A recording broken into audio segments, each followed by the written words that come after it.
Cuman yang di pikiran saya, wah saya mati nih, wah saya mati ya. Akhirnya terjadilah itu, berasa banget keluar dari badan itu lepasnya. Emang nggak ada? Saya bertemu dengan orang yang hati saya mengatakan itu Ijroil. Itu hati saya mengatakan itu adalah Ijroil yang mukanya bersih banget. Itu kemudian dia berdiri dan tersenyum. Saya di situ kok bertemu dengan anak saya yang sudah meninggal. Nah, itu lagi diasuh dengan 2 perempuan itu lagi di taman. Dan taman jam 1 udah dimandiin, emang udah meninggal.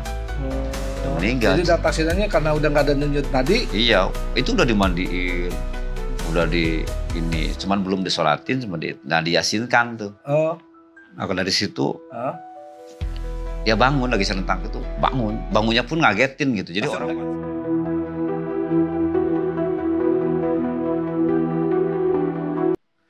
Assalamualaikum warahmatullahi wabarakatuh. Selamat malam, selamat bertemu kembali di Pesan di Balik Misteri bersama kami, Mang Agus. Pada malam ini kami telah kedatangan kembali seorang ustadz yang bernama Ustadz Ridwan. Assalamualaikum Ustadz. Selamat datang kembali di Pesan di Balik Misteri. Untuk malam ini kira-kira apa nih Pak Ustadz? Cerita tentang apa nih? Ini pengalaman tentang merasa lepasnya nyawa, mungkin orang mengatakan itu mati suri. Oh, jadi tentang mati suri ya Pak Ustadz? Mati suri. Ya seperti itu. Iya. Nah, cerita aja Pak Ustadz. Baik. Assalamualaikum warahmatullahi wabarakatuh. Waalaikumsalam. Waktu itu saya tuh punya grup band. Malu masih muda ya dulu, tahun 2001. Oh, jadi pernah punya grup? Punya grup. Apa tuh grup bandnya kira-kira? Dulu itu namanya apa ya, lupa lagi namanya itu. Ya adalah satu grup. Ada ya. Satu grup. Pernah bikin Raden Band namanya. Terkenal dong berarti tahun itu ya? Enggak lulus. Iya. Nah, di waktu itu saya lagi main piano ya, lagi main keyboard sekitar jam setengah 12 malam. Setengah 12 malam. Iya. Nah, dan di situ juga saya sebenarnya seorang pengurus mesin, cuma untuk iseng aja. Ngisi kekosongan? Ngisi kekosongan dengan main musik seperti itu, iseng aja gitu. Nah, ketika itu entah kenapa mendadak itu badan itu menggigil. Yang menggigilnya itu mungkin kalau yang sudah pernah punya penyakit tipes, itu bisa 10 kali lipat tipes ke atas lah. Seperti itu, menggigil, nggak ketahan. Akhirnya saya pamit kepada teman-teman. Dulu itu saya maafin, saya pulang dulu. Emang kenapa? Ini badan kurang enak. Akhirnya jalan. Nah, ketika jalan itu sampai ke tempat itu sekitar 20 meteran. Tapi di situ mata sudah gimana ya, kayak dalam laut lah. Itu menggigilnya kenapa Ustaz? Apa memang kadang perut kosong apa gimana? Enggak, gitu? Kurang tahu. Itu menggigilnya kenapa, cuma menggigil mendadak. Yang menggigil itu nggak pernah saya alamin. Karena saya pernah mengalami penyakit tipes, itu bisa saya katakan 10 kali lipat tipes itu. Jadi sakitnya tuh apa, kepala pun puyengnya udah nggak karuan. Jadi saya harapan tuh pengen cepat pulang aja, pengen rebahan. Jadi bukan masuk angin apa? Bukan. Itu diponis bisa tahu penyakit tipes? Enggak, maksudnya saya pernah mengalami penyakit tipes. Nah, sakitnya itu bisa 10 kali lipat sakit tipes itu. Nah, untuk itu harapan cuma pengen cepat rebahan. Padahal jarak dari situ ke tempat itu sekitar 20 meteran lah kurang lebih. Dari rumah ke studio itu? Dari studio ke masjid waktu itu masjid. Kan saya jadi pengurus masjid waktu itu. Iya. Nah, ketika itu kemudian saya pulang, itu kayak dalam laut. Mata itu sudah nggak bisa jelas melihat. Persis kita tenggelam di dalam air yang bening, kemudian kita buka mata. Seperti itulah semuanya itu. Termasuk ketemu dengan... Tadi maaf, berapa menit dari jarak antara rumah ke masjid ke... Ya 20 meteran. 20 meter. Ya bisa berapa menit, 20 meter kita 10 menit ya. Ya 20 meter lah, kemungkinan cuma 10 menit bisa. Nah, dari situ ketemu temen di jalan itu. Ya. Ditanya, katanya, namanya temen deket dulu ya. Pak mau kemana? Pulang. Kenapa kok sempoyongan? Padahal perasaan saya jalan tuh lurus. Tapi kata dia sempoyong, enggak. Itu kata pucet lagi kata gitu. Ngeliat Ustadz. Iya, akhirnya saya sampai ke masjid, buka, kan dulu saya tempat tidur di atas, buka kunci pintunya dibuka, tapi pas nempel kunci itu gelap langsung. Nggak kelihatan apa-apa. Pingsan Ustadz? Pingsan enggak, jadi melihat itu mata mah biasa nggak merem, tapi nggak kelihatan apa di gini pun nggak kelihatan. Nah jadi nggak kelihatan sama sekali, sampai kunci pun jatuh. Nah jatuh itu karena sudah nggak kelihatan jadi merayap, ngambil kunci itu merayap. Nah kemudian buka kunci, terus ketika buka kunci ada tangga kan, di tangga udah nyampe ke atas, saya teriak, ya Allah tolongin saya kenapa ya Allah. Nah barulah kelihatan lagi, tapi sama seperti di dalam laut, sama seperti persis. Jadi sadar gitu? Sadar. Nah kemudian masuklah, nyampelah ke tempat tidur saya. Nah pas ketika tidur, ketika tidur saya mengalami keringat itu ngucur deras, sampai di gini tuh ngucur keringat. Nah di situ dingin sudah, ya pokoknya deras lah itu keringat itu. Nah dari situ mulailah tuh perasaan, saya tuh ada kayak seperti betul-betul mulai perasaannya dia digigit nggak berasa, si tangan digigit gitu tuh nggak berasa sakit, nggak berasa sakit sama sekali. Nah kemudian sudah mulai nggak gerak, si kaki udah nggak bisa gerakin. Nah itu berasa banget, itu lepas dari badan tuh berasa banget di situ. Itu kenapa nggak bisa bergerak itu kenapa tuh? Udah nggak bisa bergerak apa-apa, kurang paham, udah nggak bisa apa-apa lah. Cuman yang di pikiran saya, wah saya mati. Akhirnya terjadilah itu, berasa banget keluar dari badan itu lepasnya. Emang nggak ada teman Ustadz gitu di dalam masjid itu? Nggak ada satu saksi, cuman Mang Tis itu pun pas sudah selesainya gitu. Pas sudah selesainya. Jadi pas dipegang, diurut, nggak ada detak jantung. Padahal saya udah bangun, cuma lemes nggak berasa. Ketahuan nggak ada detak jantung maksudnya? Dipegang sama dia. Sama Ustadz sendiri apa sama orang? Sama orang, sama saksi hidup lah. Mas sekarang udah meninggal. Gitu. Jadi dipegang. Kan karena saya lemas, minta diurutin. Gitu. Pas diurutin, dia kaget kok nggak ada detaknya itu. Nah dari situ bingung lah dia tuh. Padahal saya malam akhirnya diceritakan lah itu. Nah ketika ngobrol-ngobrol, baru dia denyutnya berasa. Sehabis diurut apa gimana? Lagi dipegang tuh denyutnya, tadi kok nggak ada ya kata gitu. Nah baru berasa lah ada denyutnya. Wah kemungkinan ente ini kali ini apa namanya, walau alam saja mang. Yang jelas itu malam itu saya udah nggak ingat apa-apa dan saya merasakan itu betul-betul lepas dari badan. Mungkin orang mengatakan mungkin itu kali mati suri itu. Berapa lama tuh kira-kira? Sekitar 4 jam. Dirinya. 4 jam. 4 jam. Ya 4 jam lah dari. Soalnya pas setengah 12, sekitar jam 12 berarti kan. Cuma 10 menit, jam 12, 1, 2, 3, 4. Nah jam 4 itulah. Pagi gitu ya? Iya, jam 4 itulah saya bertemu dengan orang yang hati saya mengatakan itu Ijroil. Itu. Hati saya mengatakan itu adalah Ijroil yang mukanya bersih banget. Gitu. Kemudian dia berdiri dan tersenyum sambil mengatakan, apakah kamu masih ingat bahwa cita-cita kamu mengajar ngaji, kan masih ngajar ngaji. Apakah kamu masih ingat? Gitu.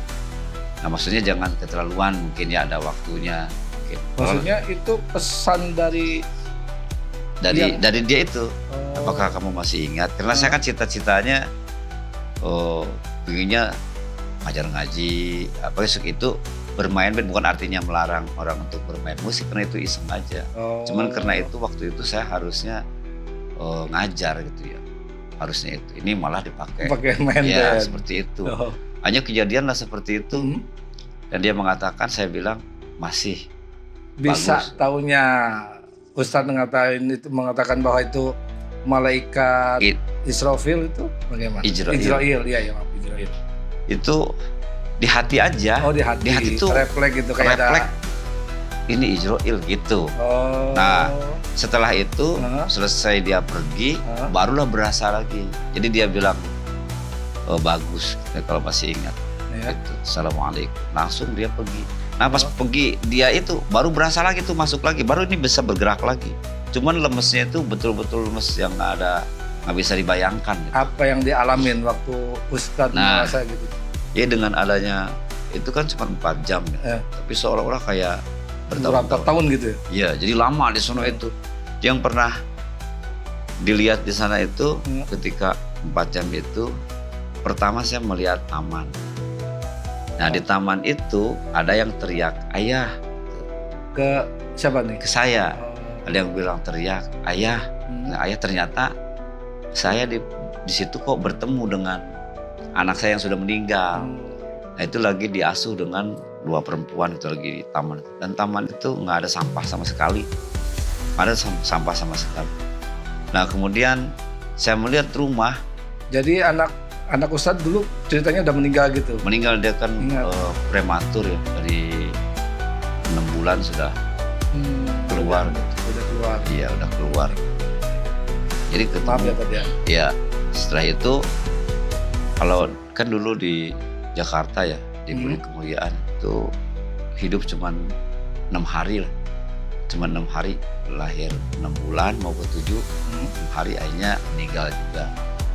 Nah dari situ ternyata saya melihat dia udah besar, itu udah besar ketemu. Nah kemudian yang dilihat tuh ada satu rumah, itu besarnya mungkin tahu ya Lawang Sewu yang di Semarang. Nah, itu besarnya betul-betul besar seperti itu, tapi penghuninya itu banyak ya penghuninya itu. Di suami istri, dia orang-orang soleh. Soalnya yang saya lihat di sana ke masjid biasa dan ke masjid.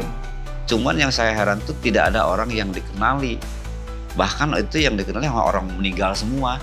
Orang yang sudah itu tidak. Itu lagi pas keadaan istilahnya kita dalam keadaan ya, seperti itu ya? Iya. Jadi itu orang yang sudah meninggal semua gitu.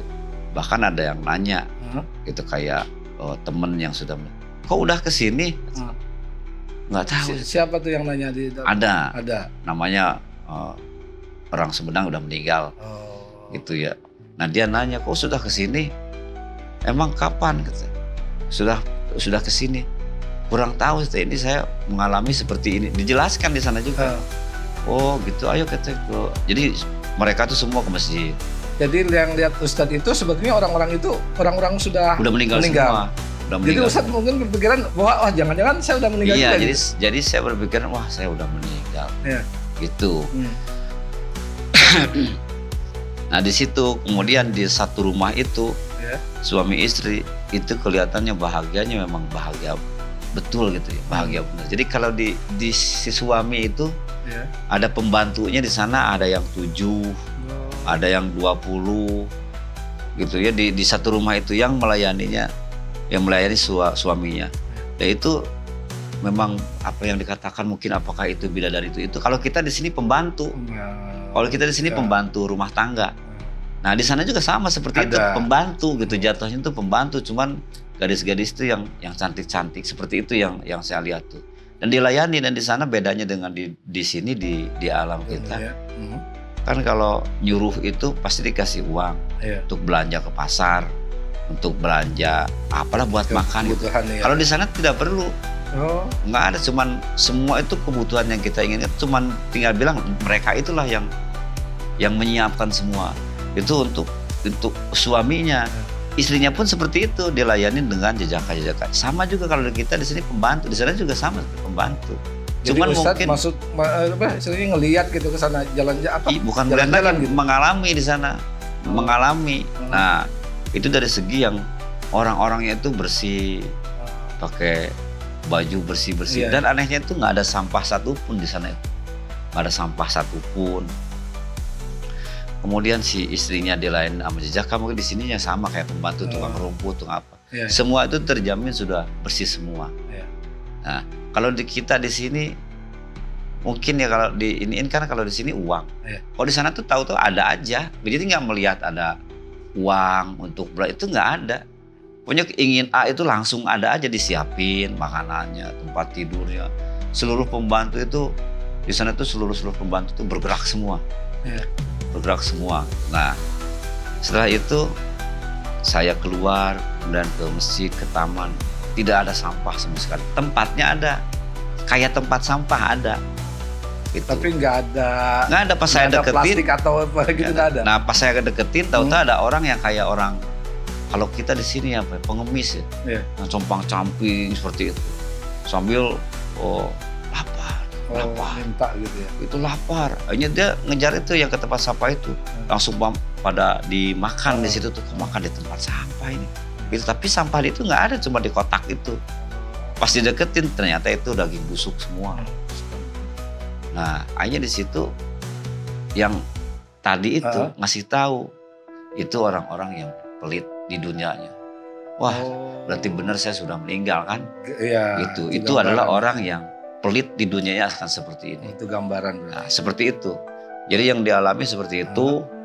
Jadi dia compang-camping dan anehnya itu dimakan muntah. Persis muntah kayak kita gimana kalau mual muntah gitu. Karena daging bangke itu. Iya. Dimakan lagi, muntah lagi. Dimakan lagi, muntah. Tapi karena lapar ya udah dimakan, udah muntah, dimakan lagi. Seperti itu terus, seperti itu. Nah, kemudian saya diajak jalan lagi ke tempat, kalau kita di sini kantor polisi ya. Kalau di dunia ini ada kantor polisi. Di sana pun sama seperti itu, sama ada tempatnya gitu. Ada tempatnya. Cuman di sana bukan polisi. Jadi yang dikatakan itu adalah para malaikat. Jadi itu masuk tempat disiksanya orang-orang di alam kubur. Jadi melihat satu tempat yang kalau dipandang itu tempatnya itu ujungnya itu nggak kelihatan. Ujungnya itu kita ngeliat tuh udah tahu di mana ujungnya. Itu dengan nggak sadarkan diri 4 jam itu bisa melanglang, istilahnya usah dikasih tahu gitu ya di dalam alam gaibnya. Iya, seperti itu. Di alam kubur lah. Di alam kubur lah boleh dikatakan gitu ya. Nah, kemudian kita masuk. Gitu. Nah, itu yang paling nggak kuat. Kalau kita di sini kan jeruji besi ya. Iya. Penjara biasa. Saya lihat di situ juga sama, nggak jauh beda gitu ya. Jadi cuman yang dilihat itu di dalamnya itu, kalau kita kan ada keramik, terus dikasih makan, dikasih minum. Nah, di sana itu persis seperti lahar gunung persis. Jadi orang tuh dicemplunginya ke situ, orang-orang yang berdosa itu. Celupin langsung hancur semuanya itu. Hancur, diteriakan minta tolong dan nggak mati-mati itu. Nggak mati-mati teriak gitu, terus saya teriak seperti itu, kesakitan yang kalau kita lihat kalau di sini nih ada orang yang disiksa satu orang aja, misalkan kita teriak itu pasti orang pada berudul datang semua pingin nolongin.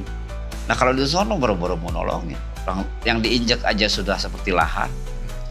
Tapi Ustadz itu kan cuma dibawa gitu, diajak untuk melihat-lihat. Iya, gitu. untuk melihat seperti itu. Nah, itu dan itu panjang. Panjang, tempatnya itu panjang dan kita mata pun nggak bisa tahu di mana ujungnya, udah nggak tahu. Nah, itu orang-orang sedang disiksa seperti itu. Nanti ada yang teriak, misalkan gini teriaknya, misalkan namanya waktu itu Ahmad, gitu ya, waktu itu Ahmad ada kiriman, gitu. Waktu itu yang itu Ahmad ada kiriman, akhirnya kiriman apa tuh? Namanya Ahmad itu akhirnya diangkat, diangkat, kemudian dibawa keluar. Nah, pas diangkat, ini lagi pas naik dari lahar itu, naik berkulit lagi semuanya tuh. Utuh lagi. Nah, diketemukan itu dikasih makan. Ternyata kiriman itu adalah Al-Fatihah. Itu kiriman. Jadi Al-Fatihah yang kita kirim ke sono, yang dilihat sama saya Al-Fatihah, misalnya kita ngirim doa ke orang tua yang meninggal. Ke alam marhum lah gitu ya. Seperti yang tawasulan biasa tuh ila hadratin Nabi Mustafa gitu, Al-Fatihah. Nah, itu ternyata di sana berubah menjadi pakaiannya, makanannya, minumannya. Jadi itu diangkat tuh. Diangkat terus makan di situ dia. Makan. Makanya sering-sering, mungkin kalau sering baca Al-Fatihahnya dia bisa jadi nggak diturunin lagi. Tapi itu katanya orang yang bukan musyrik. Kalau yang musyrik mental nggak bisa. Nggak bisa berubah menjadi. Nggak bisa. Al-Fatihah gitu. Apa juga nggak bisa.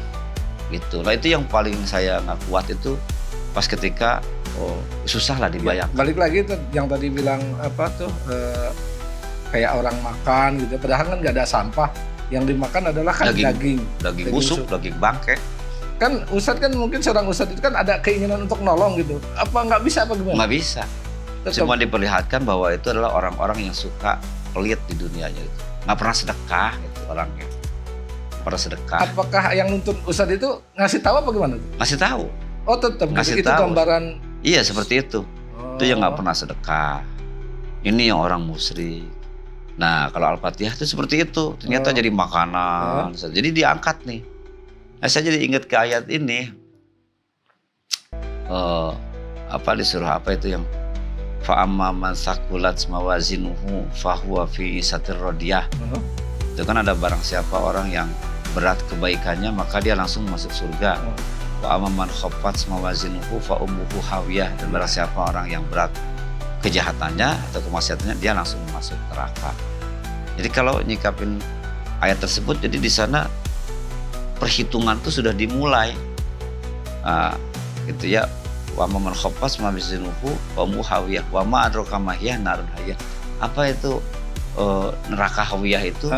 Narun hawiyah itu neraka yang sangat panas. Mungkin panasnya itu yang saya lihat itu ya lahar aja. Lahar kan kalau batu aja bisa hancur, apalagi cuma tulang lagi.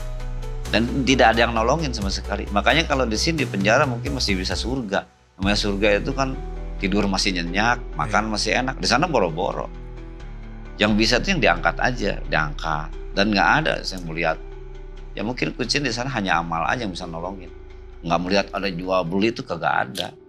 Maka saya udah paham, wah saya udah meninggal, berarti besok tinggal bangkainya aja. Maka udah minta maaf ke seluruhnya karena pas digigit nggak berasa itu udah minta maaf. Nah, ternyata betul masuk ke wilayah itu. Nah di situ udah sadar dia. Kemudian dikasih makan. Nah ada lagi di jalan lagi kita melihat gelap gitu ya, jalan satu tempat kayak gelap, tapi ada api kayak lapangan bola gitu, luas kayak seperti orang kalau camping kan suka ada api unggun tuh, kayak api unggun. Itu benar-benar gelap. Nah itu dideketin yang api unggun itu. Nah kalau api unggun kan kayu yang dikit. Ini orang nih, orang. Jadi orang ditumpuk seperti api unggun yang luas itu seluas lapangan bola juga. Itu lapangan bola masih termasuk kecil lah itu. Jadi kayak ngelempar korek api ke orang-orang itu ya, yang kalau dibakar. Seperti kita lempar korek api ke kardus besar ini lihat. Tapi itu yang dilihat tuh orang itu. Jadi ditumpuk di situ dan itu keluar apinya dari sini. Dari tangannya ini. Keluar apinya itu. Nah yang saya heran itu ada yang sudah diangkat dan itu nggak kembali lagi. Mungkin kita kembali ke ini ya, yang makanan ya. Kalau kita kan di sini mungkin kalau saudara kita ada yang di penjara, nah kita bawa makanan untuk nengok lah, untuk membesuk saudara kita di penjara di kantor polisi ya. Yang di sana tuh Al-Fatihah itu seperti itu. Seperti makanan. Apa berubah jadi apa aja kiriman gitu. Jadi kiriman dari kita itu ternyata di sana berubah jadi makanan yang kesukaannya. Apa yang diperlukan gitu kali. Ada yang sampai nggak balik lagi ada. Nah ini dikasih tahu itu sudah terbebas. Nah mungkin yang ayat tadi tuh karena mungkin kebaikannya itu lebih tinggi, kejahatannya itu lebih tinggi kan wa amman khaffas mawazinuhu. Karena siapa orang berat kejahatannya maka dia akan masuk neraka hawiyah. Tapi dia punya kebaikan, kalau adanya berat kejahatannya berarti masih ada kebaikan. Nah ini mungkin berfungsi nih ayat yang bunyinya wa qul ja'al haqq wa zaqal batil innal batila kana zahuqa. Jadi sesungguhnya yang benar itu telah datang, yang batil telah. Sesungguhnya perbuatan batil itu hasilnya, sesungguhnya dosa itu pasti akan hilang dengan adanya kebaikan, terkecuali musyrik. Nah kemungkinan orang ini sudah habis nih. Mungkin kejahatannya, misalkan ini kebaikannya, ini kejahatannya, atau kebalik, ini kejahatannya, ini kebaikannya. Nah ini sudah ketutup nih, sudah kebalas dosa. Tinggal ini mungkin yang dicuci. Nah ketika habis di situ, akhirnya habis ketemu. Sudah selesai, sudah habis masa hukumannya sudah selesai, bebas. Nah, tapi itu hanya berfungsi untuk orang yang maksiatnya selain musyrik lah, selain musyrik. Nah itu bisa. Kemudian orang yang sudah bebas seperti ini, kalau nanti kematian yang kedua, yang kiamat besar itu seperti apa ya. Nah, keyakinan saya kayaknya itu nggak disiksa lagi karena sudah terbebas di alam kubur. Jadi bisa jadi pengasih penyayangnya Allah tuh masih nembus sampai ke alam kubur. Ustaz, tadi kan taruhlah kalau kita ambil dari situ berarti kan Ustadz ini ceritanya udah mati suri ya. Apakah setiap yang mati suri itu sama apa enggak? Walau alam. Walau alam. Yang jelas kalau ngobrolin gitu biasanya ada kesamaan. Kok sampai bisa dilihatin gitu ya, sampai sedetail itu gitu orang yang meninggal, istilahnya yang sudah lama, terutama anak kecil sampai tumbuh dewasa. Nah, yang anehnya gini, kalau yang meninggal bayi, misalnya numbuk. Oh. Numbuk. Tapi kalau yang umur misalkan meninggalnya umur 60, dia nggak berubah, di sononya 60. Tetap 60. Jadi nggak bisa menua lagi segitu aja. Cuman kalau yang dari kecil misalnya dari bayi itu naik dia. Tumbuh dewasa gitu. Tumbuh, mentoknya di 33 itu kemungkinan besar tuh nanti di kiamat tuh mungkin yang dari atas turun jadi 33, karena kalau dia alam kubur yang saya lihat yang dari bayi itu naik umurnya. Cuman mentoknya di 33. Dan yang di atas mungkin nanti ya ini hanya bayangan aja, hanya apa namanya ya, hanya pemahaman saya aja mungkin ya. Mungkin kalau yang di hari kiamat kan umur nanti di sana tuh kan 33 semua. Kemungkinan di alam akhirat tuh mungkin kan hancur semua nih. Hancur semua kan alam tuh. Nanti kan akan muncul hari kiamat. Mungkin yang udah tua tuh mungkin turun jadi semuanya kan 33. Cuma yang dilihat tuh yang kecil tuh numbuh. Cuma mentok di 33 nggak bisa lanjut. Maaf nih Pak Ustadz, lanjut yang tadi. Itu kan ibarat kayak Ustadz ngomong kayak di penjara. Berarti yang jaga itu malaikat. Ya waktu itu di hati itu ya taunya itu malaikat aja. Malaikat. Gitu. Soalnya dari mulai perwujudannya pun berbeda. Nggak ngelihat wajah, nggak ngelihat cuma seperti jubah aja gitu. Jubah aja gitu. Seperti itu. Kira-kira nih, maaf, yang kelihatan itu ada berapa malaikat? Dua. Cuman dua. Jadi situ. Bagian nyiksa atau apa bagaimana? Enggak, cuman dilemparkan ke dalam itu tuh, yang kayak lahar itu. Teriakannya mau wah kalau ada di dunia mungkin orang pada keluar semua. Ustadz ngeliat wujudnya gak tuh? Seperti apa gitu? Yang mananya? Itu malaikatnya gitu, barangkali maaf. Enggak, itu di hati itu. Bisa menyimpulkan mungkin malaikat, itu malaikat itu. Karena yang dilihat tuh beda. Dia lebih gede, tinggi, kemudian ya cuma jubah aja. Bercahaya kan? Apa? Kalau ngelihat bersih ya. Cuma kalau ngelihat hidungnya apa nggak kelihatan. Jadi susah dibayangkan itu tuh. Susah dibayangkan karena nggak ngelihat cuma jubah aja. Jadi kalau dilihat tuh apa ini malaikat apa? Cuma di hati itu malaikat. Gitu. Persis seperti di dunia juga kayak ada penjaranya, ada tempat khususnya untuk penyiksaan itu. Cuman yang bisa nyelamatin mereka itu yang saya lihat tuh yang suka ngirimin Al-Fatihah itu. Di sana berubah jadi makanan dan minuman yang dia sukai. Nah, ada yang balik lagi, ada yang sudah selesai. Maksudnya balik lagi apa? Dicemplungin lagi. Sesudah dapat makanan itu? Iya, cemplungin lagi. Belum selesai masa hukumannya. Gitu. Jadi nah, itu kan tadi disingkat ya. Iya. Jadi setelah pengalaman itu saya pernah ngobrol sama mama saya itu. Jadi dulu waktu saya kecil paman saya tuh juga mengalami sama seperti itu. Mengalami apa nih? Mati suri? Mati suri. Kalau paman saya itu, Mang Ukun yang namanya itu, paman saya itu. Dan itu sekarang udah almarhum juga. Jadi dia ketika lagi diyasinin, kalau dia lagi dibacain yasin, nah ketika diyasinin, tahu-tahu bangun begitu aja. Ya katanya kata mama saya tuh ada yang lari ke jendela, ada yang lari itu. Dibilangnya ririwanya gitu. Dibilangnya lagi ngaji yasin. Lagi yasin, lagi diyasin kan, diyasinin. Biasa kan orang meninggal dengan yasinan, tahu-tahu bangun begitu aja orang jadi pada lompat. Nah itu kan mengalami mati suri juga. Iya. Berapa hari mengalami mati suri? Iya, nggak sampai 1 hari. Nggak sampai satu hari. Jadi itu ya pagi meninggalnya, siang tuh udah bangun lagi gitu. Mungkin tuh berapa jam gitu ya. Iya. Nah, sama juga pas kalau cerita dari ibu itu, paman saya tuh sama. Nah, saya potong tadi, maaf. Mengenai tadi yang mati suri di alam kubur ya tadi ya, kita percaya. Ketemu orang apa saudara nggak? Saudara keluarga dari Ustadz sendiri gitu. Yang ada itu ya ada yang orang sekampung, cuma yang udah meninggal. Udah meninggal. Dan yang nganter saya tuh di sini nggak ada orang yang masih hidup, jadi semua orang sudah meninggal semua. Nah yang orang-orang soleh itu sama yang ke masjid.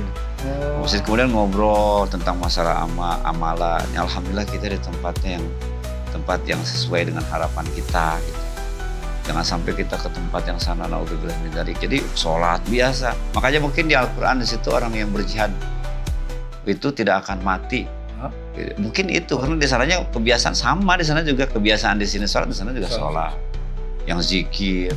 Cuman yang orang-orang soleh itu betul-betul dijamin kenikmatannya. Beda kalau di sini kan harus nyari uang. Di sana nggak perlu. Jadi karena di sana juga nggak melihat adanya uang, cuma pingin apa.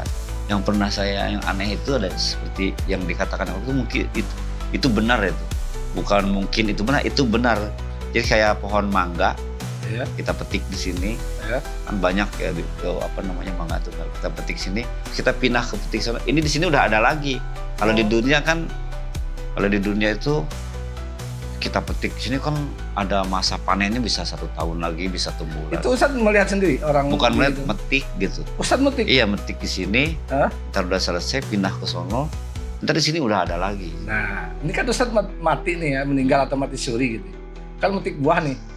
Sama nggak rasa buahnya atau nyobain? Nggak nyobain sampai itu. Oh, cuma metik doang? Iya, metik. Metik terus kok ini udah ada lagi.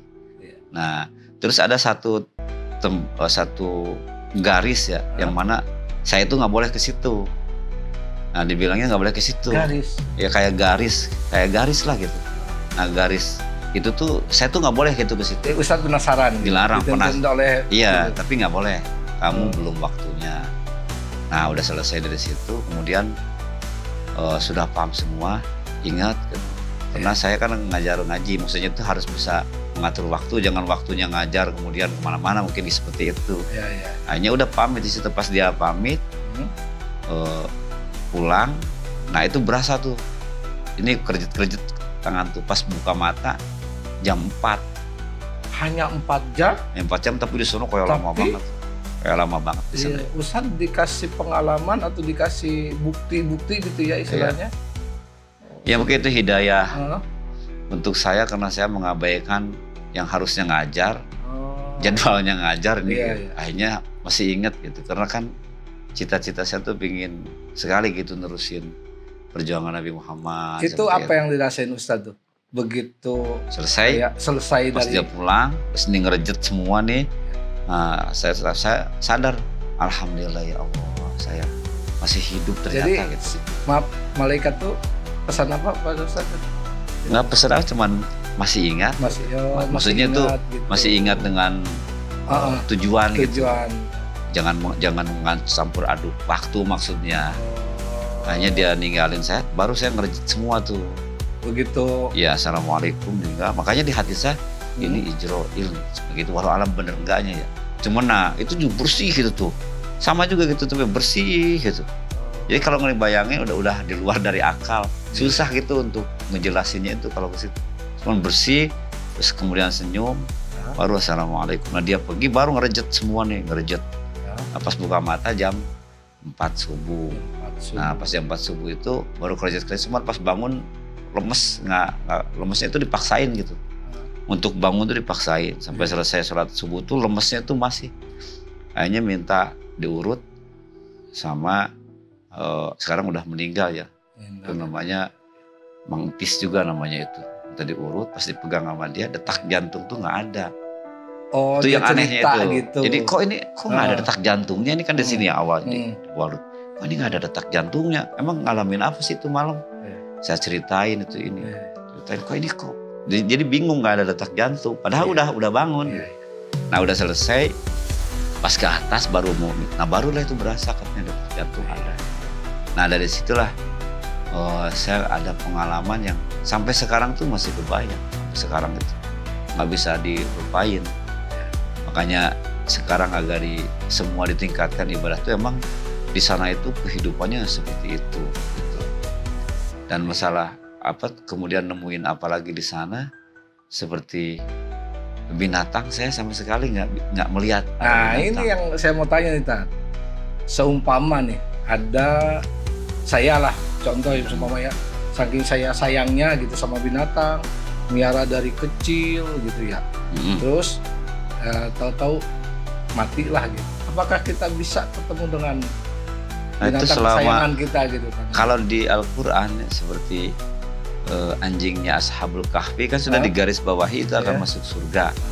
Nah, kemungkinan besar ya namanya orang yang soleh kan di sana dikabulkan semua keinginan itu. Kemungkinan yang pasti cuman saya sendiri waktu di sana nggak melihat ada binatang tuh, nggak melihat. Yang ada itu yang orang disiksa. Ya mungkin itu hanya untuk ngasih peringatan saya supaya jangan kebablasan. Kalau kesimpulannya gitu ya. Itu tanda kasih sayang Allah agar kita lebih mewaspadai bahwa di dunia itu sementara seperti itu. Bahwa kita ada tujuan, kenapa pas waktunya ngajar gitu, ini malah main band. Dia bukan melarang orang untuk ini ya, untuk hiburan silakan, tapi waktu-waktunya kan itu juga untuk bergembira itu kan, itu juga salah satu menghibur diri, cuman jangan kebablasan dan juga jangan yang membuat kita maksiat, jangan gitu. Seperti itu kalau kesimpulan saya, itu tanda kasih sayang Allah agar kita lebih tajam lagi, lebih ingat lagi bahwa kita pun nanti akan ke alam sana gitu. Cuman karena saya dibilang belum waktunya, terus dia balik, nah itu pada ngerejet semua. Padahal itu digigit berasa lagi, awalnya kan digigit nggak berasa, ini berasa lagi. Alhamdulillah ya Allah. Balik lagi nih ya Ustaz. Tadi kan cerita Ustadz kan katanya saudaranya, tadi kan pamannya pernah mengalami mati suri. Barangkali sama nggak cerita? Jadi kalau paman saya itu, saya kan masih kecil, dia tidak melihat dia ketika meninggal, ya cuman ibu saya bilang bahwa dia itu Mangkun itu pernah mati suri jam 7 pagi. Jam 7 pagi, kemudian jam 10 itu lagi diyasinkan, langsung bangun. Itu udah dimandiin segala gitu? Udah lagi diyasinkan itu, udah dimandiin. Jadi orang-orang datang kan buka yasinan seperti biasa. Itu langsung bangun. Udah apa? Maksudnya udah diperiksa apa, panggil dokter apa gimana, udah dicek? Enggak, emang di kampung dokter dulu jauh. Namanya di kampung. Cuma kan udah dari jam 1 udah dimandiin, udah nggak, emang udah meninggal. Udah meninggal. Jadi udah pasiennya karena udah nggak ada denyut nadi? Iya, itu udah dimandiin, udah di ini, cuman belum disolatin, cuma diyasinkan tuh. Nah, dari situ dia bangun lagi senentang itu, bangunnya pun ngagetin gitu. Jadi orang pada semua berarti ya? Jadi orang pada lari, ada yang ke jendela, ada yang ke. Jadi kalau orang kampung bilang ririwa gitu.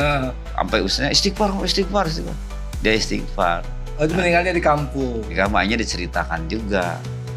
Itu diceritakan juga di alam sana. Kalau bahasa Jakartanya nih, Indonesianya ririwa itu apa kan?